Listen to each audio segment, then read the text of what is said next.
pues ahí estamos. Vamos a hablar, nos toca el tema de los rol de los betabloqueadores en hipertensión arterial antes y ahora. Y esto lo vamos a interpretar como una pregunta. ¿Cuál es el rol de los betabloqueadores en hipertensión arterial antes y ahora?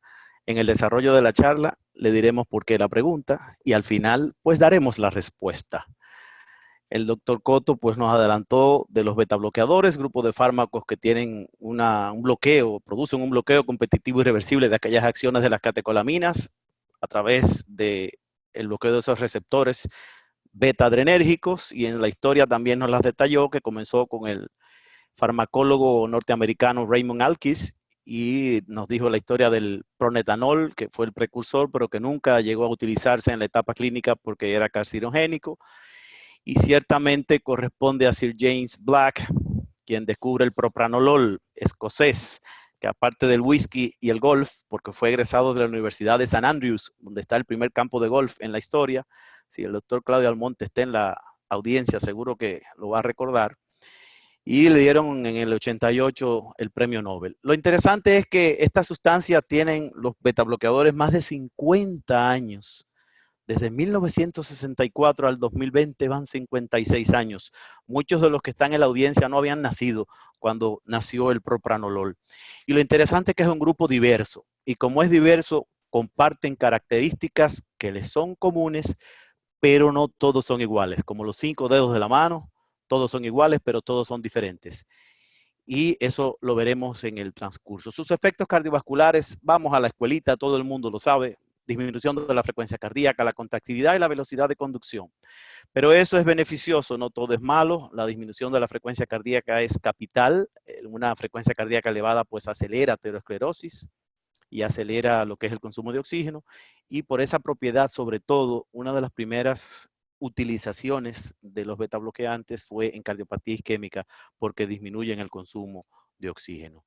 Sus efectos sobre el flujo coronario y la perfusión miocárdica también dependiente de una disminución de la frecuencia cardíaca, aumentando el tiempo de llenado. Recordemos que las coronarias se llenan en diástole, aumentaban la perfusión miocárdica. Y los efectos sobre la tensión arterial pues no se hacían esperar.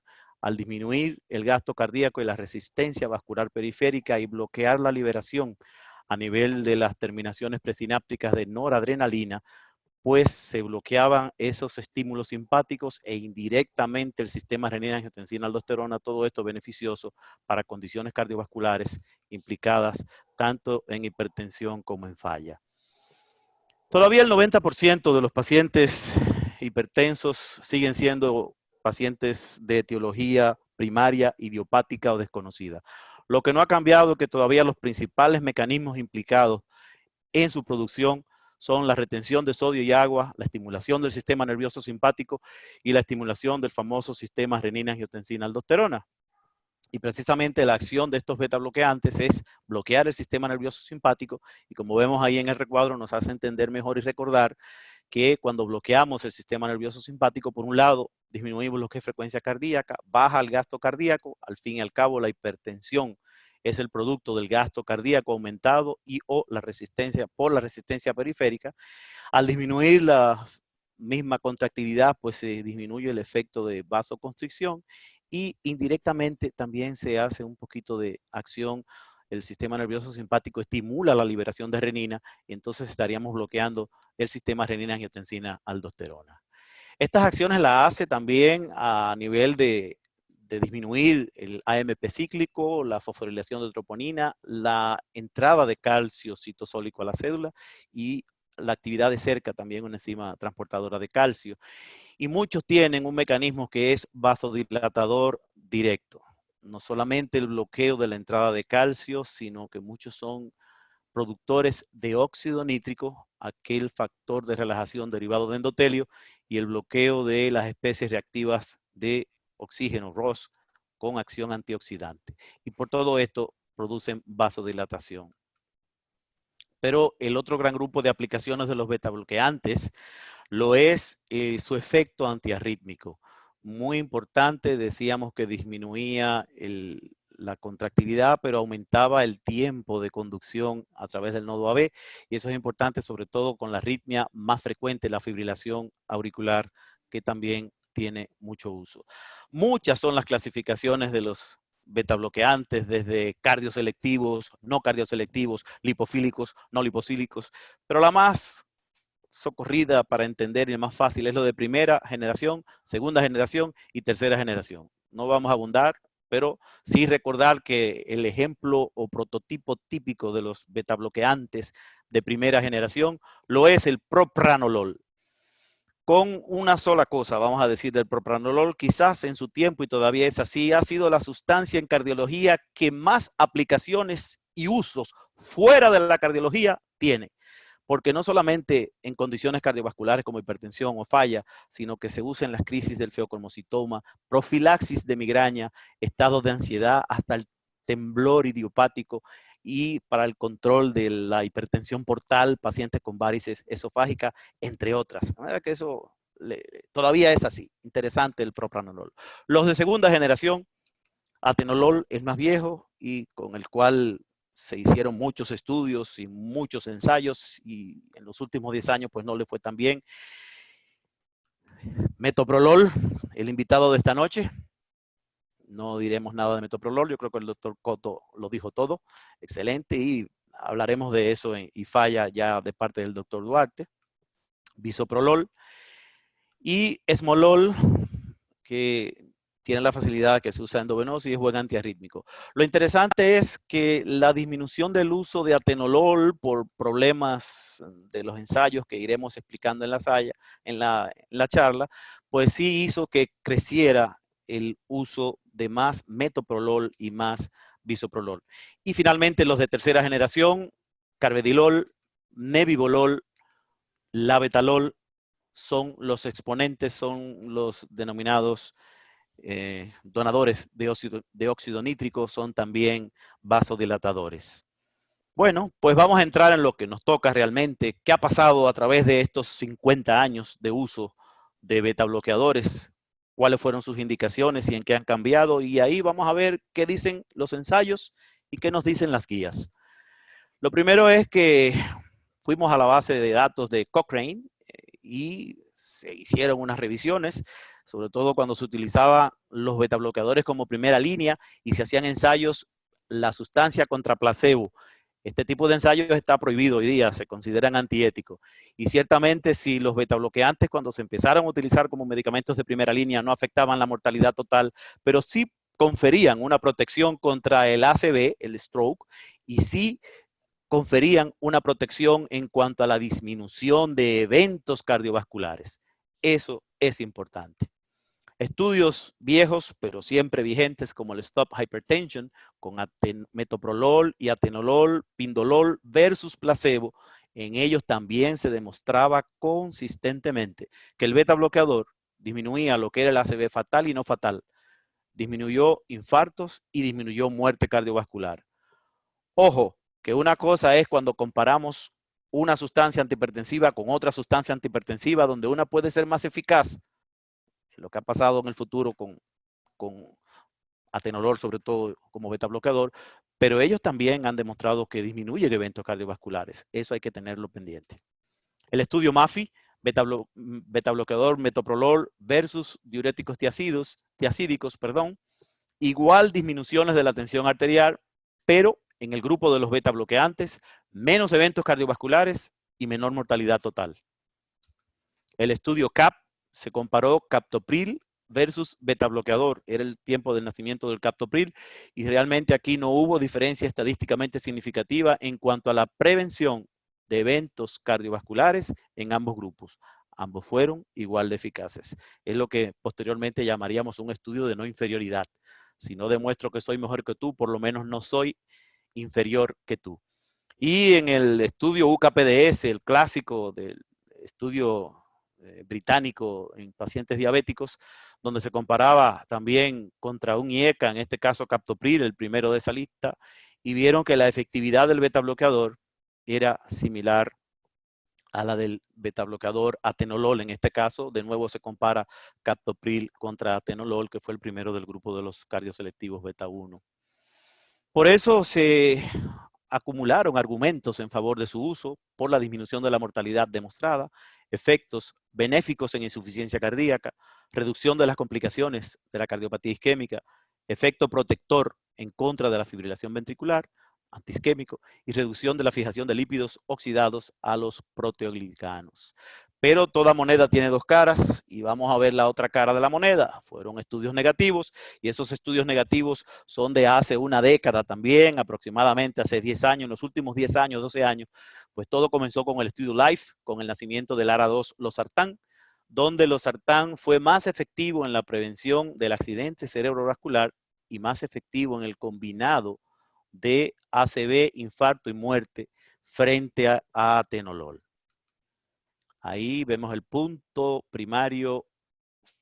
final primario compuesto, donde el compuesto de muerte cardiovascular, accidente cerebrovascular e infarto le fue mejor a losartán que a atenolol. Y eso sobre todo era más marcado en cuanto a la protección de la ACV. Losartán era más protector frente a la ACV. Yo creo que en terapia antihipertensiva en general, voy a aclarar esto, el principal beneficio que se ha visto con el uso de terapia antihipertensiva es que disminuye el impacto del ACV. En segundo lugar, el de falla cardíaca hasta un 50% y en tercer lugar, el impacto del infarto agudo del miocardio. Todos los antihipertensivos, cuando se comparan contra placebo, tienen ese efecto. Ahora, que uno sea más beneficioso que otro, vamos a ver. En este caso, losartán, 9,000 y pico de pacientes, le fue mejor, pero fue contra atenolol. Otro estudio fue el estudio anglo-escandinavo, el brazo de hipertensión. La combinación perindopril-amlodipina fue más efectiva que la combinación atenolol y vendroflumetiazida. Suspendido prematuramente luego de 5.5 años de seguimiento por mayor mortalidad en el grupo con atenolol. Y para colofón, 2 metaanálisis, uno el de Lindholm y colaboradores, basado en 13 estudios donde no se mostraban beneficios de los betabloqueadores versus otros antihipertensivos. No efecto en la presión de aorta central se atribuyó al no efecto en la presión de aorta central, que se relaciona mucho con el ACV, pero de nuevo el principal beta bloqueador en 3/4 partes de esos 13 estudios, eran 40,000 pacientes que se sumaban, el 75% de la sustancia beta bloqueador utilizada era atenolol. Y en el metaanálisis de Calvert, mayor mortalidad con atenolol versus otro. Esto lo vemos aquí en este cuadro, donde ciertamente se comparaba a atenolol frente a otras sustancias antihipertensivas y le iba mejor a las otras sustancias antihipertensivas. Ojo, no es que el atenolol, que el beta bloqueador, era malo. Recuerden que cuando lo comparábamos contra placebo, pues el uso de atenolol, el beta bloqueante, al controlar los niveles de presión, pues sí demostraba disminución de mortalidad y disminución de eventos cardiovasculares. Bueno, pero la cosa no paró ahí y al ver tantos metaanálisis y tanta desgracia para atenolol, las últimas guías del 2017 del American College y del American Heart, el Colegio Americano de Cardiología y la Asociación Americana del Corazón, pues lo sacan como medicamento de primera línea. Dicen que ciertamente si usted va a tratar un paciente con hipertensión arterial no complicada, los medicamentos de primera línea puede ser un diurético tiacídico, un calcio antagonista, un inhibidor de la ECA o un ARA2, pero no menciona ahí a los betabloqueantes. Ya previamente las guías NICE de los ingleses lo habían sacado también de medicación de primera línea y lo habían sacado casi del arsenal terapéutico de los cardiólogos. Así era la cosa. Y sin embargo, los norteamericanos luego sí veían ahí lo del grupo de beta bloqueadores, dice que no son recomendados como medicamentos de primera línea y sí tienen sus indicaciones obligatorias. En el caso de cardiopatía isquémica y fallas se siguen respetando, que ahí se pueden utilizar, o en combinaciones ya cuando hay hipertensión resistente. Pero los europeos al otro lado del Atlántico no tienen la misma visión. Y vale aclarar aquí, para los norteamericanos, el bajar la presión y los niveles de tensión arterial finales que usted obtenga interesa más el tipo de fármaco con el cual usted lo hace. Para los europeos, lo importante es bajar la tensión arterial como primer efecto. La visión europea, que creo que es la que acompaña a la mayor parte del resto del mundo, es la que el primer efecto beneficioso en terapia antihipertensiva, el efecto supremo sigue siendo el controlar la tensión arterial, el bajar la tensión arterial y luego los demás beneficios. Sobre esa base que ya venía desde el 2016, dicen que todas las clases de drogas que bajan la presión arterial, diuréticos, IECA, calcioantagonistas, ARA2 y beta bloqueadores, ahí lo menciona, no difieren significativamente en su eficacia de bajar la presión arterial por los que están recomendados para el tratamiento de la hipertensión arterial y lo dan como una recomendación 1A. Aquí está el doctor Zanchetti, fundador de la Sociedad Europea de Hipertensión, el doctor Giuseppe Mancia, todavía vivo, Zanchetti murió el año pasado, y eso es lo que influye también cuando salen las últimas guías del 2018.